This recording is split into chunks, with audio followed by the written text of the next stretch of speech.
आत्मानुरागी महानुभाव, भव्य आत्मा, तमसो मां ज्योतिर्गमय, मुझे अंधकार से प्रकाश की ओर ले चलो। इस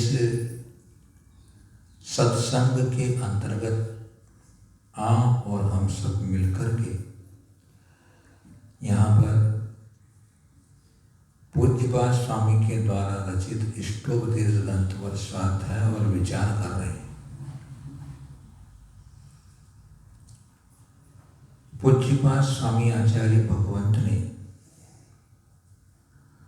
सर्वप्रथम उन परमात्माओं को नमस्कार किया है जिन्होंने संपूर्ण ज्ञानावरणादि कर्मों का नाश करके स्वयं अपने स्वभाव की प्राप्ति कर ली है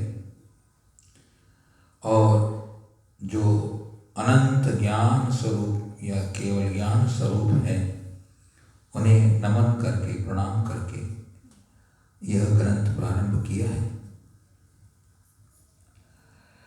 मोक्ष सुख के अभिलाषी थे उमा स्वामी भगवान व पूज्यपाद स्वामी भगवान, इसलिए उन्हें सिद्ध परमात्मा को नमस्कार किया। सिद्धों का सुख ही सच्चा सुख होता है और सदाकाल रहता है। 50 कारिकाओं के माध्यम से उन्होंने बहुत सारी बातों को कह दिया। अनादिकालीन हमारी आत्मा राग, द्वेष और मोह के कारण परद्रव्य परभाव को अपना मानती आ रही है और उसी की रक्षण में, उसी के संवर्धन में या उससे होने वाले काल्पनिक सुख में ही वह रंजायमान हुआ, अपने निज आत्मा को भूला हुआ है और अपने आप को भूला हुआ होने के कारण ही जो दुखमय है उन्हें सुखमय मान रहा है। तो इन सब सारी मिथ्या धारणाओं और मिथ्या मान्यताओं का विध्वंस करने के लिए सारा मार्ग बता रहे हैं। एक हम अपनी आत्मा का आश्रय लेकर के ही मोक्ष सुख प्राप्त कर सकते हैं, आत्मा की उपलब्धि कर सकते हैं। निर्मोही कर्म से छूटता है और मोही कर्म से बनता है, कल बात चली थी। और फिर आचार्य भगवंत ने हमें निर्मोही या निर्मम होने का उपाय 4 कारिकाओं में बताया था और उसके बाद में कहा था कि आप अपने उपकार में लगो, पर का उपकार छोड़ो। जब इतनी सारी बातें शिष्य को समझ में आ गई तो शिष्य प्रश्न करता है कि भगवान, अब उस भेद विज्ञान का उपाय और फल क्या है? जब तक मैं ये जो पर को पर नहीं मानूंगा और स्व को स्व नहीं मानूंगा, भेद विज्ञान का मतलब ही होता है भेद कर दे। हम अभेद कर रहे हैं, पर में अभेद कर रहे हैं, अभेद के कारण हम दुखी हो रहे हैं। जब भेद कर लेंगे और साथ में विज्ञान कर लेंगे, भेद होता है ज्ञान से लेकिन अनुभव होता है विज्ञान से। अर्थात जब भेद करने के बाद हम जो अपना है उसी में रमते हैं, तब विज्ञान होता है। क्या होता है? विज्ञान होता है। ज्ञान करने में कोई तकलीफ नहीं, ज्ञान तो हो जाता है, विज्ञान होना चाहिए। जैसे भेद विज्ञान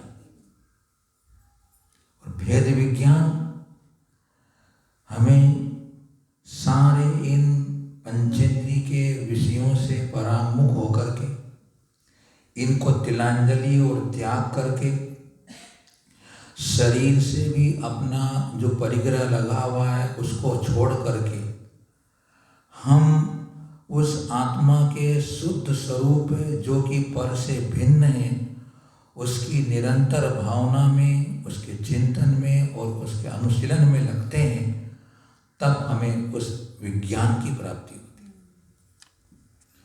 तो यहाँ 3 बातें इस कारिका में आएगी कि उस भेद विज्ञान का उपाय क्या है।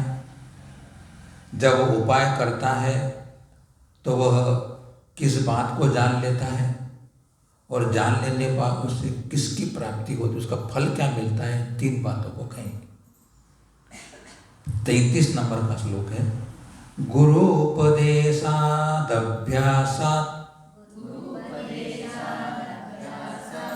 संवित्तेः स्वपरान्तरम् जानाति यः स जानाति मोक्षसौख्यं निरन्तरम्। गुरूपदेशादभ्यासात् संवित्तेः स्वपरान्तरम् जानाति यः स जानाति मोक्षसौख्यं निरन्तरम्। गुरूपदेशादभ्यासात् संवित्तेः स्वपरान्तरम् जानाति यः स जानाति मोक्षसौख्यं निरन्तरम्। यह ने जो मनुष्य गुरु उपदेशात्, गुरु के उपदेश से, और फिर अभ्यासात्, अभ्यास से, तथा संवित्ते, आत्मज्ञान से, यह हो गया उपाय। 3 बातें उपाय की है। गुरु का उपदेश मिलना, अभ्यास करना, फिर अपना आत्मज्ञान होना। ये सब वेद विज्ञान के उपाय है, साधन है। तब क्या होगा? ऐसा करने से क्या होगा? स्व पर अंतरम जानाति। स्व और पर के यानी पर पदार्थों के अंतर को वह जानाति यानी जानता है। अब जान लेने में क्या होगा उसे? स यानी वह निरंतरम, सदा, निरंतर सदा, मोक्ष सौख्यम जानाति, मोक्ष सुख को जानता है। तीसरी बात क्या हुई? मोक्ष सुख को जानता है। दूसरी बात क्या हुई? सपर विज्ञान, सपर को, अंतर को जानता है। और गुरु के उपदेश, उसके बाद अभ्यास और उसके बाद आत्मज्ञान। देखिए कि जिन्होंने आत्मा का अनुभव कर लिया, तत्व ज्ञान कर लिया,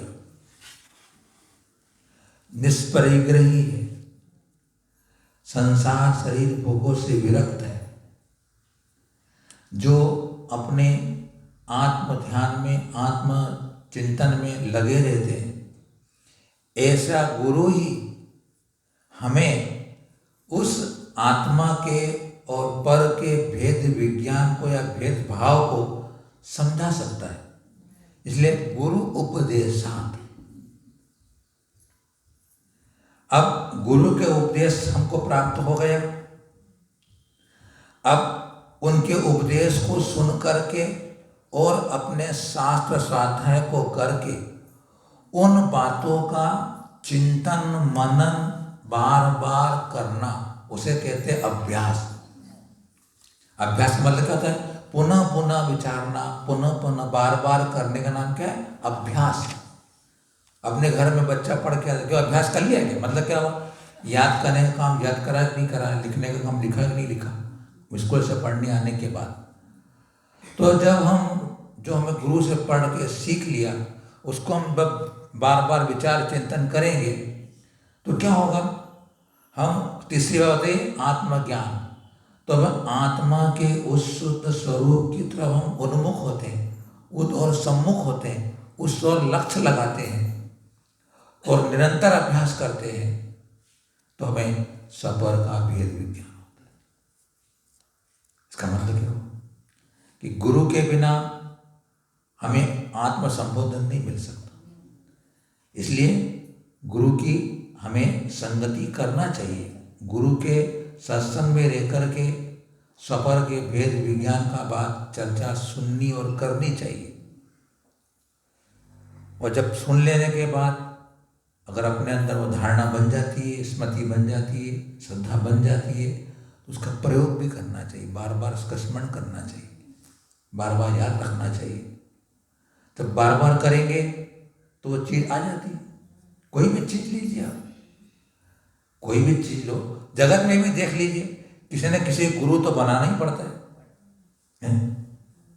अगर आपको अपने घर के मिष्ठान भी बनाना हो कभी आपको, तो जो आपको मिष्ठान बनाना नहीं आता है और जो कोई जानता है, तो आप उससे पूछते हो ना, तुम्हें कैसा बनाया, कैसे बनाते बताओ हमारे को।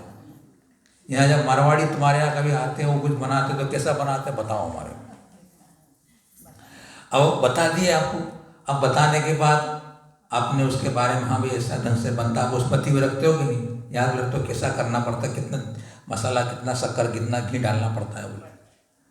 फिर उसके बाद आप बनाना कोशिश करते हो, एक बार बनाते हो, 2 बार बनाते हो, जब कोई और थोड़ा ठीक बनता है। एक बार में तो बढ़िया बनता ही नहीं कभी, मेरी बार बनाने आया तो बार बार अभ्यास करना ही पड़ता है उसके लिए, बनाने के लिए, है ना। और जब बार बार बनाते हो तो फिर आप फिर का मास्टर बन जाते हो। आप क्या बोलते हैं, आप मास्टर। क्यों? आप उसमें पक्के हो गए। अब आपको कुछ में फेल नहीं कर सकता, क्योंकि आपको उसका ज्ञान पूरा हो गया, आत्मज्ञान हो गया। आपको हर क्षेत्र में चले जाओ। तो जब आत्मबोध करना है, आत्मविज्ञान करना है, तो 3 बातें करनी पड़ेगी। तो उससे क्या होगा, जब ये 3 बातें कर लेगा तो उसको स्वपर का भेद ज्ञान हो जाएगा। और सपर का भेद ज्ञान हो जाएगा तो पर से भिन्न अपनी आत्मा का जो अनंत सुख रूप, अनंत ज्ञान स्वरूप जो स्वभाव है, उस स्वभाव का उसे संतोषजनक आनंद आने लगेगा। उसमें उसको संतोष होगा, तृप्ति होगी, आनंद आएगा। तो जो ऐसा तृप्तिकारक संतोषजनक जो आनंद है, वही मोक्ष का सुख होता है। मोक्ष सुखम जानाति सदा निरंतर। ऐसा कौन सी बात है कि जो योगी जन होते हैं वो एकांत में रह करके बिना किसी से ज़्यादा संपर्क को, ज़्यादा बातचीत किए बिना, पर उपकार को छोड़ करके सदा ध्यान में क्यों लगे रहते हैं? क्योंकि उनको उसी में आनंद आता है, उनको उसी में आनंद आता है, उसी में उनको ऐसा सुख मिलता है, ऐसे आनंद की अनुभूति होती है।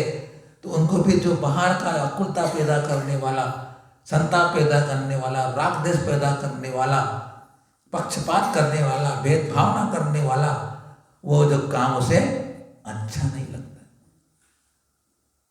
इसलिए अगर आत्मा अनुभव करना है तो आपको इन सब से दूर होना पड़ेगा।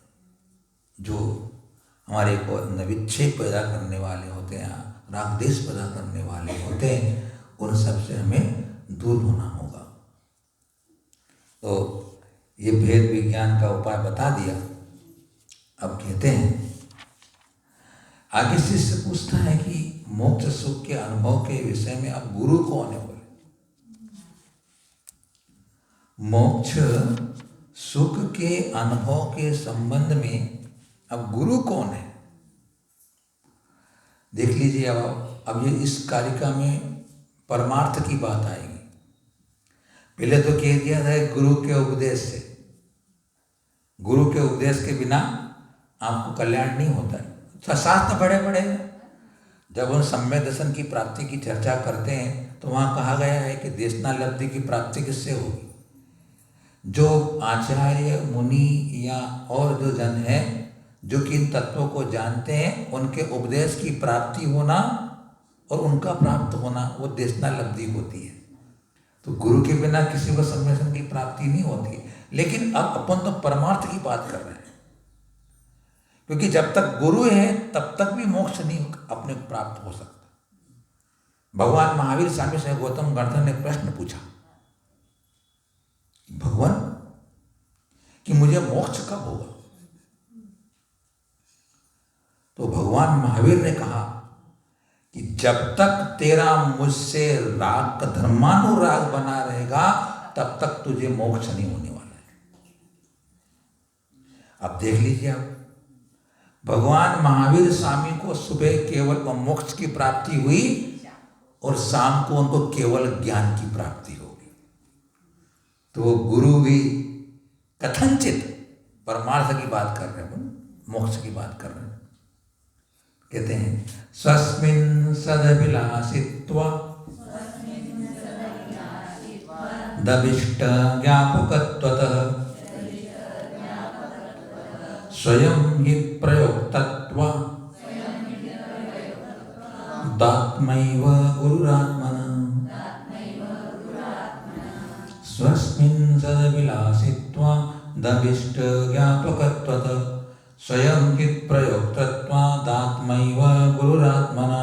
स्वस्मिन् सदभिलाषित्वा व्यापकत्वतः स्वयं च प्रयोक्तत्वा दात्मैव गुरुरात्मना। गुरु कौन होता है? तो बोले आत्मा एव आत्मनः गुरु। आत्मा ही आत्मा का गुरु है। क्यों आत्मा आत्मा गुरु क्यों है? बोले क्योंकि स्वस्मिन् सद अभिलाषित्वात्। स्वयं ने अपने में, स्वयं स्वस्मिन् ने अपने में ही, सद अने जो प्रशस्त है, जो इसको चाहता है, ऐसे मोक्ष सुख की वह अभिलाषा करता है। कौन? आत्मा स्वयं में। आत्मा स्वयं में मोक्ष सुख की अभिलाषा इच्छा करता है। और फिर अभिष्ट ज्ञापकत्वतः, और जो अभिष्ट मतलब जो इष्ट है, इष्ट क्या है? आत्म सुख या मोक्ष सुख। उस मोक्ष सुख के जो उपाय है, साधन है, उनका क्या है? ज्ञापक यानी जानने वाला है, या उनका उपयोग करने वाला। कौन? अपनी यानी आत्मा ही है। फिर स्वयं हित प्रयोक्तत्वात्, और फिर वह स्वयं ही अपने हित का, अपने हित में प्रवृत्त करने वाला होने से आत्मा का गुरु आत्मा ही है। यानी गुरु में तीन बातें होना चाहिए, जो कि स्वयं अने अभी अपन दूसरे पक्ष से बात कर, कि जो स्वयं हित का वांछक हो, हित के मार्ग को जानता है, उसका उपदेश देने वाला हो, और हित के मार्ग में प्रवृत्त हो। जैसे पहले कहा था ना, गुरु कौन होगा? तो गुरु तो वही होता है।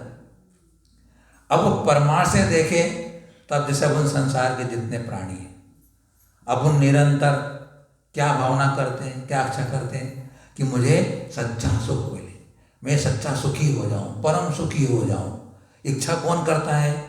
भावना कौन करता है? किसका मन करता है कि मुझे मोक्ष सुख जाना है? अपना, मेरा यानी स्वयं का, है ना। और जब आपके अंदर वो अभिलाषा पैदा हो गई, मुझे सुखी होना है, तो फिर आप उसके लिए जो उपाय होते हैं, उन उपायों के लिए आप स्वयं प्रवृत्त होते हो, स्वयं उन उपायों को जानने का पुरुषार्थ करते हो। हम आपको बता रहे हैं, लेकिन उसका ज्ञान तो आप ही कर रहे हैं। ज्ञान कौन कर रहा है? मैं क्या आपके अंदर घुस करके ज्ञान करा रहा हूं? या कोई भी व्यक्ति क्या आप में घुस करके ज्ञान कराता है? कोई नहीं कराता। आप स्वयं जब उसमें अपने उपयोग को जोड़ते हो, उपयोग में लगाते हो, तो आपको उन चीजों का ज्ञान होता है। तो इच्छा आपको हुई मोक्ष जाने की, मोक्ष के उपाय आपको चाहने या जानने आप दौड़ दौड़ के आते हो। क्यों? मुझे मोक्ष जाना है, मोक्ष का मार्ग वहां मिल रहा है मेरे को जाने का। आप आ रहे हो, खुद चल के आ रहे हो, सीख रहे हो। और फिर क्या करते हो? जब आपने उपाय सीख लिया, जान लिया, और भैया इसके उपाय के बिना मोक्ष सुख नहीं मिलना है, तो आप स्वयं ही प्रवृत्त करते हो। मतलब क्या करते हो? भाई अब मेरे को मिथ्यात्व को छोड़ना है, विषय कसायों को तिलांजलि देना है, दुर्ध्यान नहीं करना, परिग्रह का त्याग करना है, घर से ममता छोड़ना है, गुरु के पास जाना है, चारित्र धारण करना है, फिर उपवास तपोषण करना है और उसके बाद ध्यान करना है। प्रवर्तक कौन होगा? स्वयं होगा आत्मा। इसलिए यहां परमार्थ से कह रहे हैं कि आत्मा का गुरु आत्मा ही है।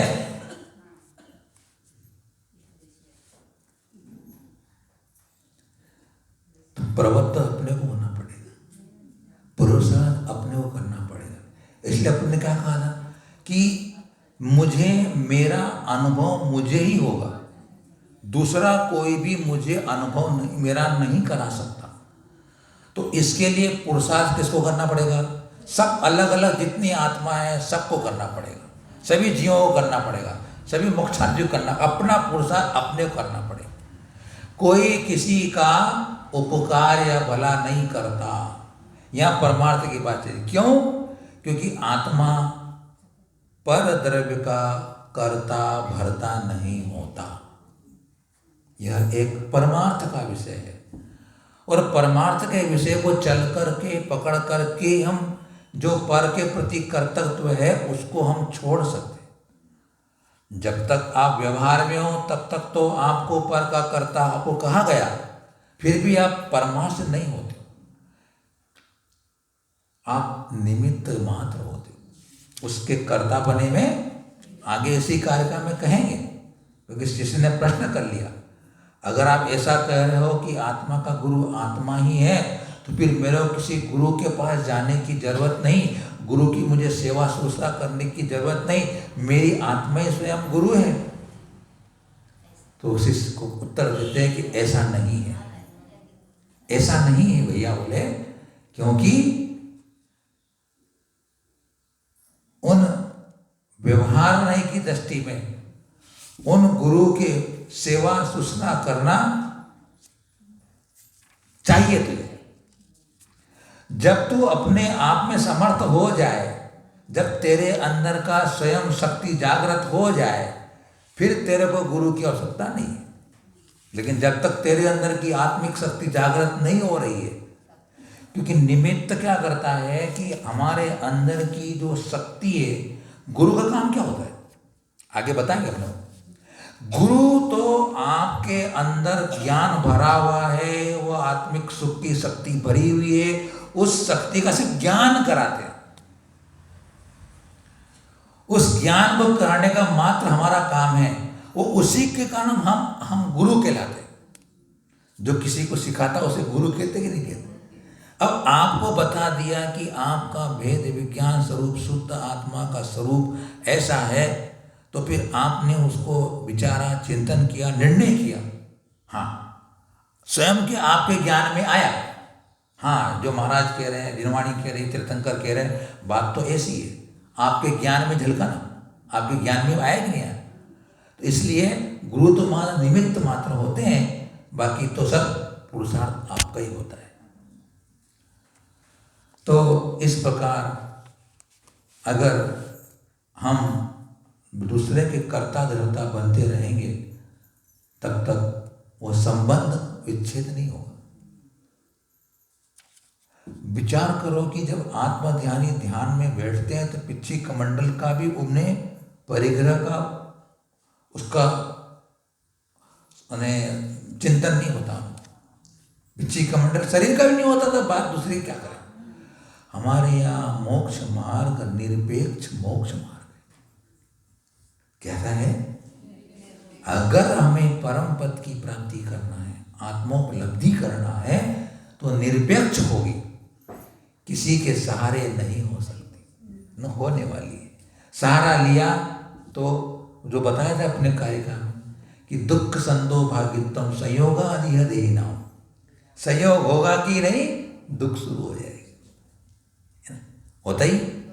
जो गुरुजन दीक्षा दे देने के बाद अपने शिष्य को कभी कोई व्याधि हो जाए, अंतराय बहुत ज़्यादा आने लग जाए, तो उनको उनके निमित्त से अन्य चिंता तो हो ही जाती कि नहीं हो जाती है।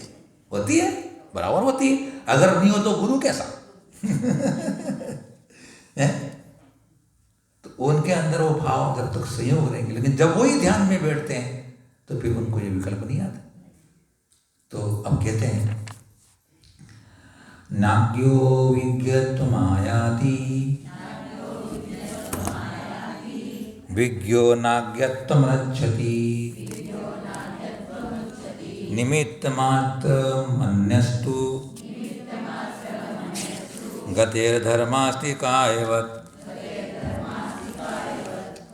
नाज्ञो विज्ञत्वमायाति विज्ञो नाज्ञत्वमृच्छति निमित्तमात्रमन्यस्तु गतेर्धर्मास्ति कायवत् नाज्ञो विज्ञत्वमायाति विज्ञो नाज्ञत्वमृच्छति निमित्तमात्रमन्यस्तु गतेर्धर्मास्ति कायवत्।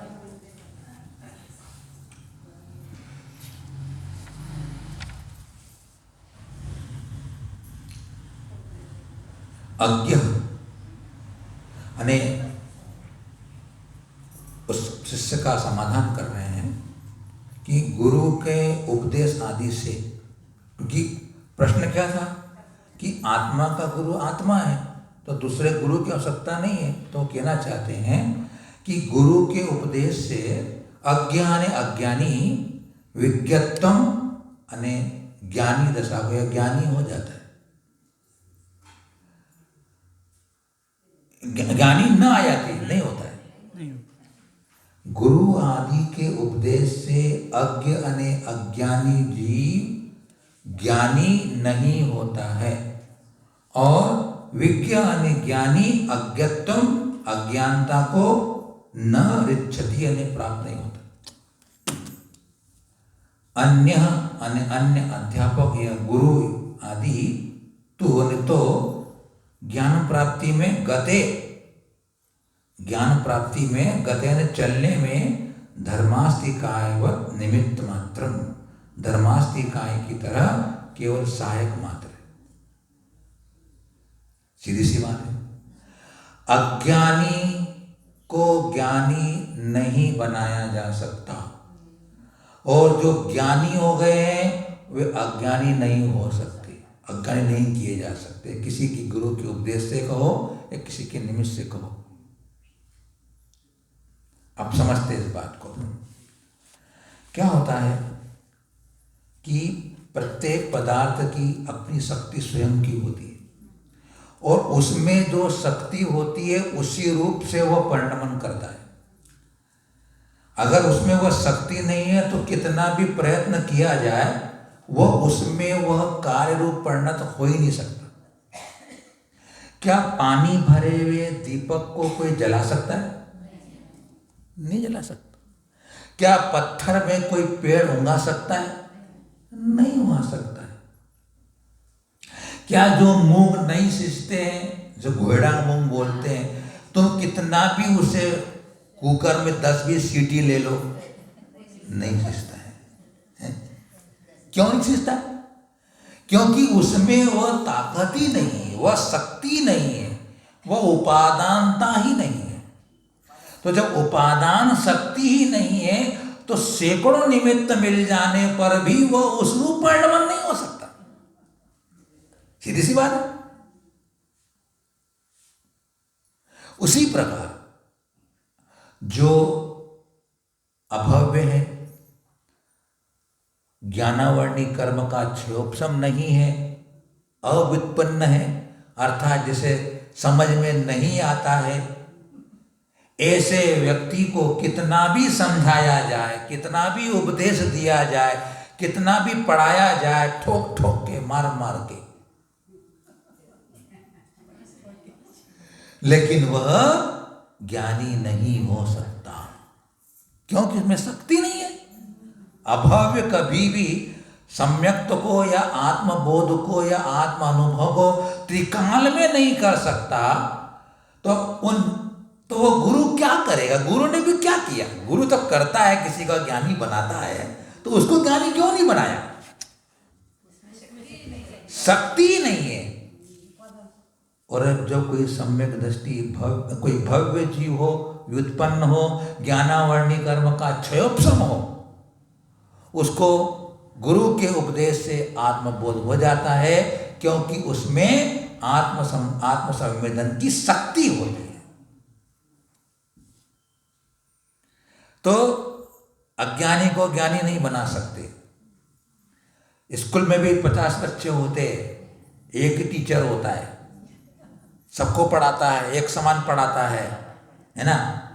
फिर भी किसी के तो 98% आते हैं, है ना, किसी के 70-80%, किसी के 50%, किसी के 33%, और कोई तो सप्लीमेंट्री में, और कोई फेल हो जाता। क्यों, ऐसा क्यों हुआ? सबकी अपनी अपनी शक्ति, गैप्सिंग पावर, ग्रहण करने की शक्ति, सबका ज्ञानावरण कर्म का क्षय। अगर गुरु सबको सिखाता है तो सबको एक समान सिखाना था, नहीं क्या? स्पष्ट बात है ये वाली।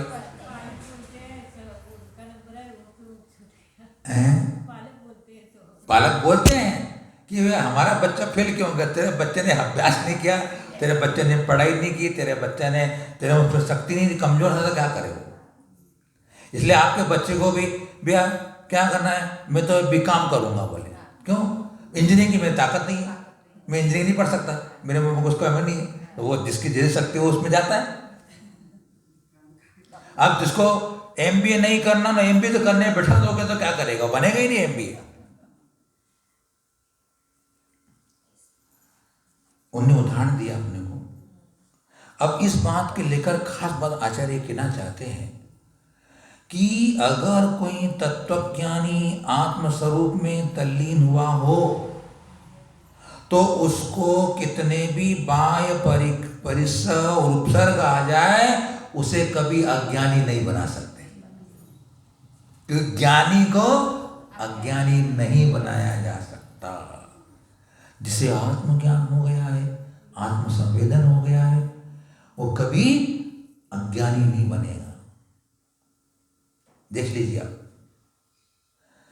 छायक सम्यक दृष्टि अगर कोई हो गया, उसे कभी कोई मिथ्या ज्ञानी बना सकता है? नहीं। इसलिए ज्ञानी को अज्ञानी नहीं बनाया जा सकता, और जो अभ्याव्य जीव ऐसा है उसको सम्यक दर्शन आदि आत्मबोध नहीं कराए जा सकते। इसलिए उदाहरण दिया, जिस प्रकार मछली जल में चलती है, जल में चलती ना, लेकिन जल में चलने पर भी चलने की ताकत किसमें है? पानी में है। बहुत सुंदर उत्तर दिया आपने। किसमें शक्ति है? पानी में है। क्या हो गया? क्या हो गया?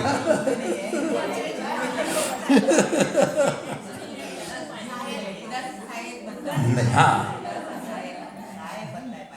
इसलिए कहा है धीरे से बोलो, जल्दी से मत बोलो।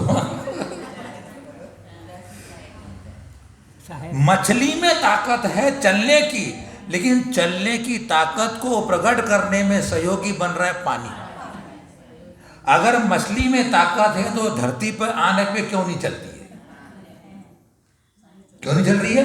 क्योंकि पानी के निमित्त संयोग बिना मछली के अंदर चलने की ताकत नहीं आ सकती। संसार में जितने भी चेतन और अचेतन जो पुद्गल आदि है वो चल रहे, गमन कर रहे हैं, उन सब में गमन करने की स्वयं की शक्ति है। उस शक्ति की व्यक्ति में धर्मास्तिकाय नाम का जो द्रव्य है वह निमित्त बन रहा है, सहयोगी बन रहा है, लेकिन किसी को धक्का मार के चला नहीं रहा है।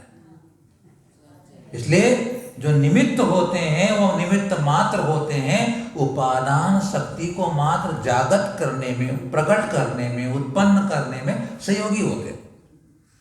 अगर वो धर्म द्रव्य अपने जीव रूप परिणमन होके चलाता तो हम कह सकते इसने चलाया। कर्ता किसको बोलेंगे? जो उस रूप होकर के काम करे उसको कर्ता बोलते हैं। और फिर चर्चा की थी हमने कि घड़े का कर्ता कौन? सोच के बोलना, कुमार। मैंने कहा सोच के बोलना, सोच के बोलना। घड़े का कर्ता कौन? कुमार। कुमार ना, हमें बोला इसलिए।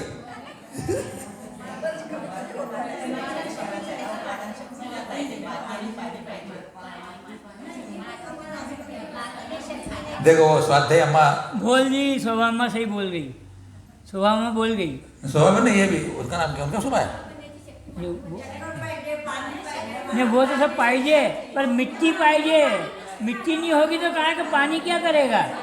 उपादान शक्ति तो मिट्टी में है। देखिए आप सब बोल रहे हैं वो भी सही है, हम जो बोल रहे हैं वो भी सही है।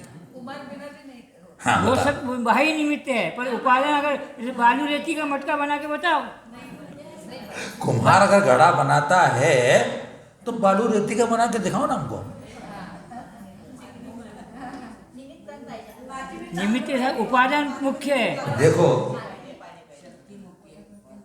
कुम्हार निमित्त रूप से करता है, लेकिन घड़े का कर्ता मिट्टी है। क्योंकि अभी क्या हमने कहा था, जो स्वयं उस रूप परिणमन करके बनाए वह कर्ता होता है। तो मिट्टी स्वयं घड़े रूप परिणमन करती है। अगर कुम्हार घड़े रूप परिणमन करके घड़े को बनाता तो वह कुम्हार घड़े का कर्ता कहा जाता। लेकिन घड़ा अलग रहता है और कुम्हार अलग रहता है। सिर्फ कुम्हार का योग और उपयोग लगता है, उसके हाथ उपयोग लगते हैं, मिट्टी का घड़ा बनता है। कुम्हार निमित्त है, लेकिन कर्ता कौन होगा? मुख्य रूप से मिट्टी, माटी है ना। तो जो है, क्या बात कही आपने, मिट्टी का घड़ा। वो अब देखो, अब उनका कर्ता बनते ना, मैंने घड़ा बनाया, मैंने खीर बनाई, मैंने भाकरी बने, मैंने बनाई। व्यवहार में बोल रहे हैं, लेकिन व्यवहार से कर्ता होते हुए भी आप कर्ता नहीं। फिर वो भी आपने बनाई है तो आप उस रूप परिणमन होके नहीं बने हो। वह रोटी का या भाकरी का आटा ही रोटी बना है, भाकरी बना है। तो वो कर्तृत्व का जब तक हम अनेकांत दृष्टि से ज्ञान अभ्यास नहीं करेंगे तब तक हमें समत्व बुद्धि नहीं आती। इसलिए व्यवहार ग्रंथों में कुम्हार वो घड़ा बोल दिया जाएगा, लेकिन अध्यात्म ग्रंथों में क्या बोलेंगे? माटी। तो हमें व्यवहार और निश्चय दोनों नयों को समझ करके मध्यस्थ हो जाना है। कोई किसी का कर्ता नहीं है, कोई किसी का कर्ता नहीं है। सब स्वतंत्र द्रव्य है, सब सतरूप है, सब अपने अपने उत्पाद व द्रव्य को लिए हुए हैं। जब ऐसी गहराई की बात अंदर में पहुंचती रहती है तो फिर उसके अंदर समत्व, समभाव, कासायिक परिणाम शांत होते रहते हैं। सब अपने अपने कर्म के कर्ता है, मैं किसी का कर्ता नहीं। राक्षस क्यों होंगे? तो इसलिए यहां पर कहा गया है कि ज्ञानी को कोई अज्ञानी नहीं बना सकता और अज्ञानी को कोई ज्ञानी नहीं बना सकता। तो इन सब बातों के बावजूद भी हमें जब तक तत्व बोध नहीं हो रहा है, गुरु की सेवा, शुश्रा, विनय, उनके गुणों में श्रद्धा भक्ति, उनका उपकार मानना आवश्यक होता है। क्योंकि ज्ञान प्राप्ति में अगर बाधा उत्पन्न करने वाले कार्य या विध्वंस करने वाली भावना रखने वाले शत्रुजनों को बचाकर आवश्यक होता है। इस प्रकार जब गुरु हमारा आत्मा ही है, गुरु दूसरे होते हैं, निमित्त मात्र होते हैं। जब इतनी बात हो गई तो शिष्य अब फिर एक प्रश्न करता है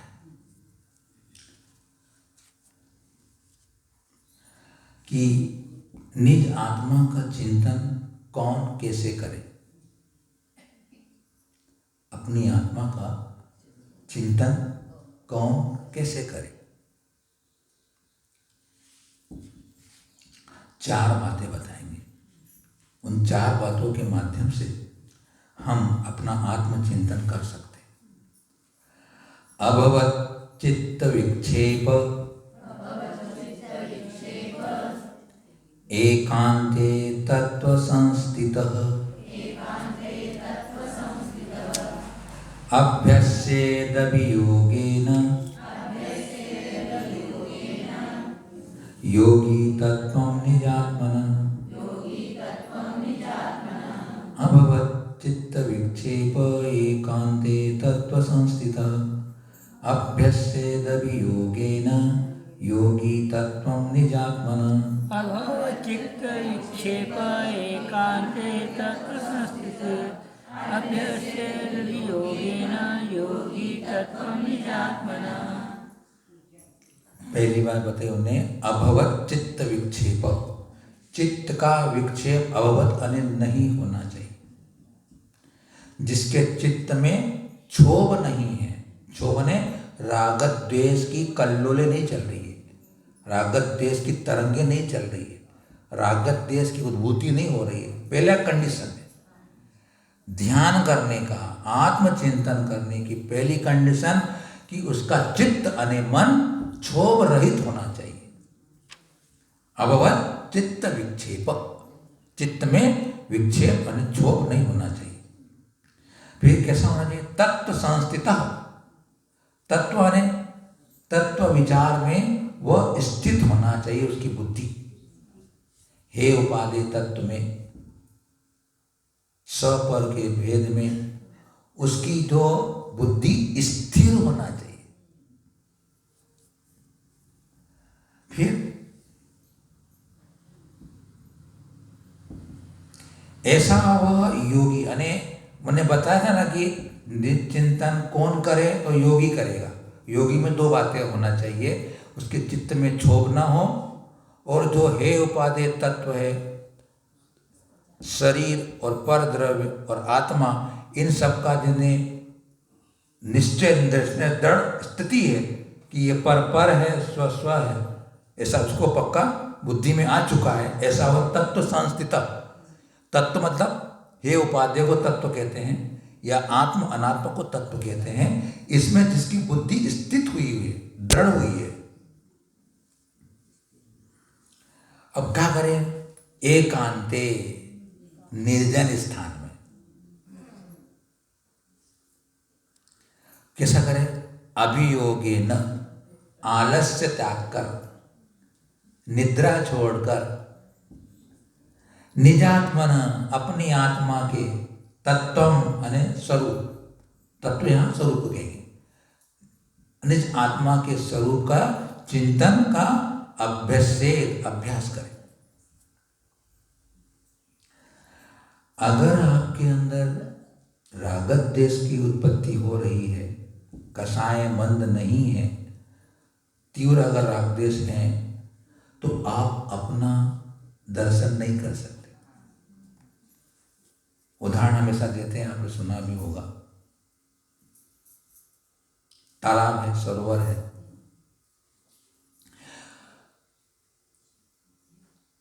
शांत है वो, कोई हवा नहीं चल रही है, किसी प्रकार का उसमें लहरें नहीं उत्पन्न हो रही है, पानी एकदम शांत है। जनवरी का महीना ऐसे समय में शांत रहता है जल। तो ऐसे शांत सरोवर के जल में अगर जाकर के कोई व्यक्ति अपना चेहरा देखे, उसे दिख जाता है। ऊपर पक्षी उड़ रहा हो तो पक्षी की परछाई उसमें दिख सकती है, आसपास वृक्ष खड़े हुए हो तो उसमें उसकी परछाई दिख सकती है। क्यों? वह शांत है, कोई तरंगे या लहरें उत्पन्न नहीं हो रही है। अगर उसी शांत सरोवर में अगर कोई एक कंकड़ डाल दिया जाए, तो कंकड़ डालने के साथ ही क्या होगा? उसमें लहरें और तरंगे उत्पन्न हो जाएगी। अब वो अशांत हो गया, वो पानी अशांत हो गया। अब तुम अपना चेहरा नहीं देख सकते उसके अंदर। पहले तो इतना शांत अब जल था कि कोई महिला आ जाए तो अपनी बिंदी लगा ले, अपनी, क्यों? शांत था।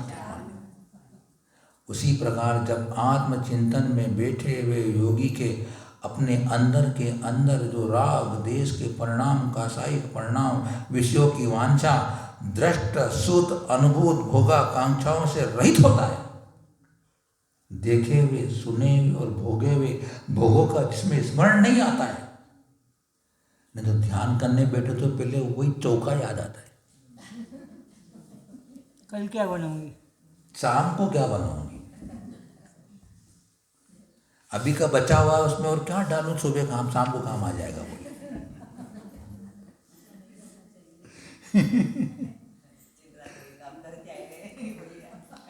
तो ध्यान में बैठेंगे तो ये चीजें, इन सबको तिलांजलि देना पड़ती। इसलिए क्या कहा, गृहस्थी को मोक्ष नहीं होता है। अगर घर में ही रहे आपको ध्यान हो जाए तो भी हम काय को तकलीफ उठाए। इसलिए स्मरण रखो कि जब भी मेरा उद्धार होने वाला है, जीर्णोद्धार नहीं, आत्मा उद्धार।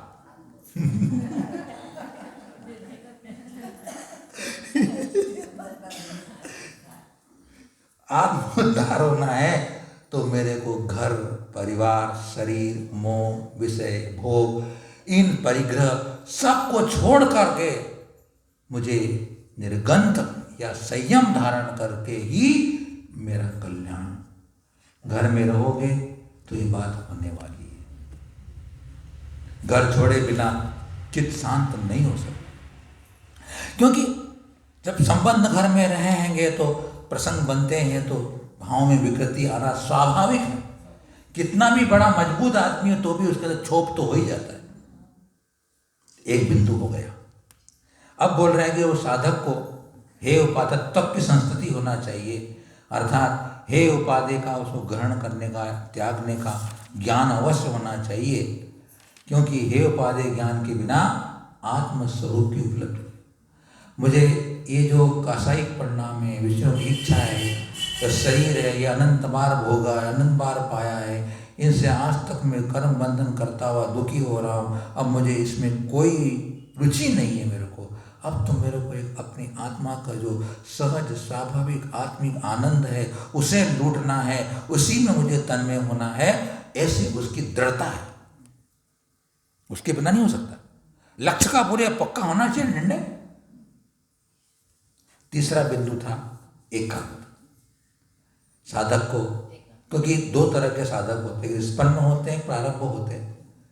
क्योंकि जहाँ ध्यान के साधनों की बात बताई तो पहले ही कहा कि ऐसे स्थान पर ध्यान करें जहाँ ठंडी गर्मी का विकल्प न हो, डांस मच्छर आदि न हो, स्त्री पुरुष नपुंसक पशु पक्षी का आवागमन न हो, जहाँ का वातावरण अच्छा हो। ऐसा पहले प्रारंभ करने वाले को बोला गया, क्योंकि जिसको अभी अभ्यास नहीं तो ये व्याकुलता पैदा करते ना।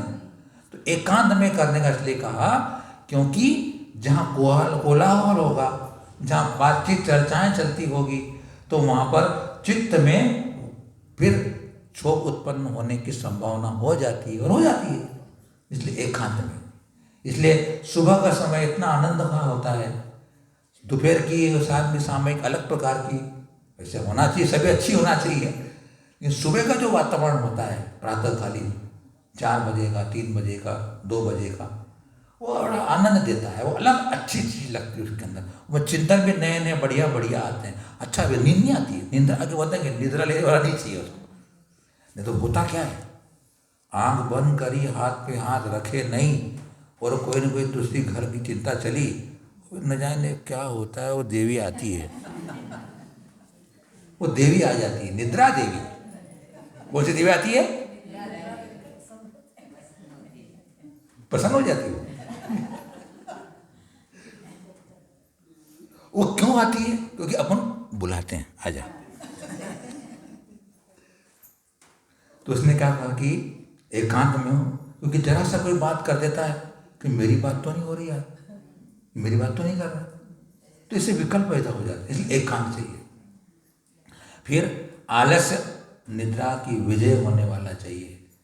आलस्य करेंगे कि अगर आप कमर झुका के करोगे ध्यान तो मजा नहीं आएगा। ध्यान के लिए आसन सबसे पहले कहा गया। जितना आपका आसन मजबूत होगा, यानी काय की स्थिरता होगी, तो मन हिलता नहीं है। काय के हिलने से मन हिलता है, वचन के बोलने से मन हिलता है। इसलिए काय वांग मन कर्म योग। काय वांग मन, पहले काय, फिर वचन, फिर मन। एकदम मन कंट्रोल में नहीं आने वाला, ध्यान रखना। मन मेन स्विच है, बाकी ये स्विच है। तो पहले मेन स्विच को बंद करने के पहले अपने स्विचों का भी ध्यान होना चाहिए। तो हम अगर काय और मन को जब कंट्रोल कर लेते हैं, काय और वचन को कंट्रोल करते हैं, तो मन कंट्रोल में होता है। इसलिए कहा हुआ जितने आगे आत्म ध्यान के जितने भी ग्रंथ हैं उन सब में मौन रखने का कहा जाता है। बोलने से चंचलता ज़्यादा होती है मन के अंदर, बोलने से चंचलता होती है, उन न जाने फिर कहाँ कहाँ के संबंधों का स्मरण चलता रहता है। तो इसलिए मौन की साधना होनी चाहिए, आसन की स्थिरता होना चाहिए, फिर आपको जिसका चिंतन करना चाहिए उसका अभ्यास होना चाहिए, स्मृति होना चाहिए, याददाश्त होना चाहिए। नहीं तो करोगे क्या? ध्यान में बैठना है तो सोचोगे क्या, विचार क्या करोगे? आपको उसका स्मरण में तो होना चाहिए ना। तो इस प्रकार से हमारे आत्मा के चिंतन करने के लिए बातें होती हैं, तो हमें उसका अभ्यास करना चाहिए, अभ्यास करना चाहिए, क्योंकि ध्यान अभ्यास सिद्ध होता है, ध्यान एक दिन लगता नहीं। तो इस प्रकार से अपने आज के ये विषय होते हैं। तो हमें अपनी आत्मा इष्ट है, हमें आत्मिक सुख प्राप्त करना है, इसलिए आत्मा के शुद्ध स्वभाव का हमें ज्ञान करने का पुरुषार्थ करना